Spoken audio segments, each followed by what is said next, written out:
Hello, welcome to Keto Corner. I'm Lynn, and today we're going to talk about fears around keto. Are you afraid to try keto? Are you afraid to keep going with keto? Well, let's talk about that. There are many diets out there right now. The vegetarian diet, the Mediterranean diet, the standard American diet. These are all popular, and one thing to note is that they're all food-based diets. And that's what keto is too.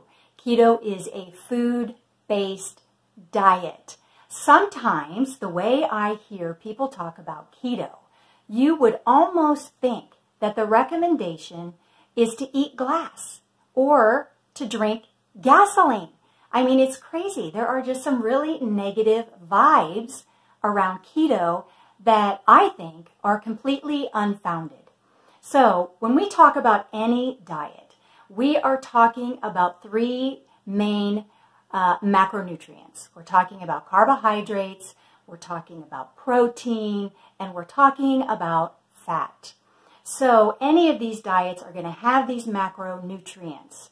And when you break that down, most of these diets tend to be high in the carbohydrate category. That's the top priority. Then meat, and then fat, which has really been demonized since the 1950s. So at the very, very bottom, you would find fat. The ketogenic diet is the reverse of that. The ketogenic diet recognizes the value of high-quality fats. And so it's at the top, followed by meat, and then followed by carbohydrates. So in 1954, the recommended daily allowance or recommended servings, of the bread and cereal category, the carbohydrates category, was 4. It went up in 1977. By 1984, the recommendation for the bread cereal carbohydrate category was 6 to 11. And if you'll remember, in the late 1950s, the U.S. declared war on heart disease. Okay, so we declare war on heart disease and we start increasing carbohydrates. And we've been increasing them ever since. That high 6 to 11 servings has been in play ever since, the 1984. And if you go to our grocery stores, it's certainly real, I mean, the inside aisles are just loaded with grain products and sugar products. So they are everywhere. There's a plethora of manufacturers that are making them and producing them, and they are some of the easiest foods to put into a box, unfortunately. So the ketogenic diet is also based on these three categories, and it's just a reprioritization, okay? So I just want to reiterate that. I want to dispel the fear around the ketogenic diet by saying the ketogenic diet is a food-based diet. It is based on these same 3 macronutrients. It's just a reprioritization of them. Okay, so as I said, in the 1950s, we declared war on heart disease. Have we been successful?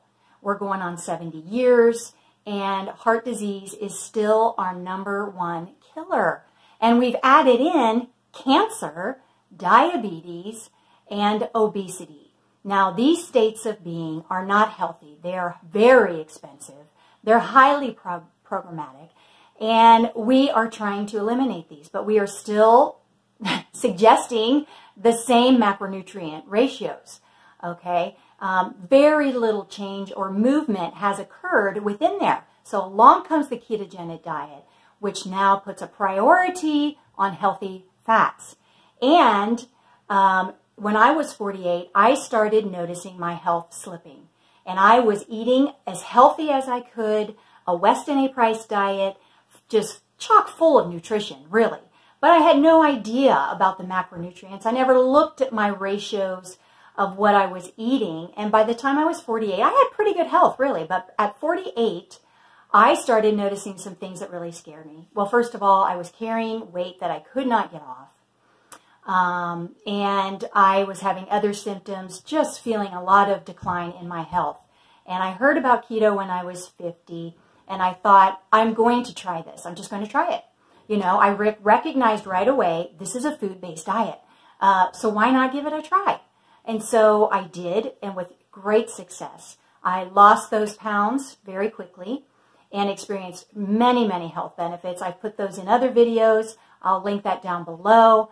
But it's been an amazing experience for me. I actually became a certified coach, and I just want to help people, inspire people to look into keto and to maybe even try it, or to continue on if you're doing it right now. So I just wanted to say that. I'm coming on here just to encourage you. I have been studying health for 17 years. I had a very sick little boy. My first child was very sick.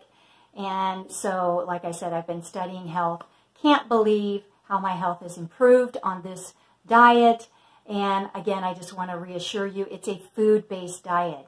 So if relatives, friends, the TV, newspapers, Instagram, Twitter, Facebook, if you're seeing in these places the keto diet being demonized, just tell yourself, remind yourself that it is a food-based diet. It's just a reprioritization of the 3 macronutrients. And the version that came out in the 1930s did receive some legit criticism, and part of that was because they were going after really easy fats, the cheapest and easiest fats to get a hold of, and that is not the case today. You know, when we talk about fat being the priority of the ketogenic diet, and then meat, and then carbohydrates, which would basically be your seeds, above ground vegetables, things like that, dairy. You know, we're talking about high quality fats. The things you get in coconut, coconut oil, avocado oil, and those, those vegetables and fruits too. So just know that it's a food-based diet, and tell yourself that, and tell other people that. Just say, are you aware of the fact that it's a food-based diet? It's the same foods. It's just reprioritizing them. So anyway, just wanted to get on here and encourage you to keep looking into it if you're interested, and to keep going if you're experiencing results, but you're hearing criticism from, and it could even be doctors or nurse friends. But if you're feeling good and you're doing it, I highly encourage you to keep going with it. So anyway, thank you for visiting today, and I will see you in the next video. Bye.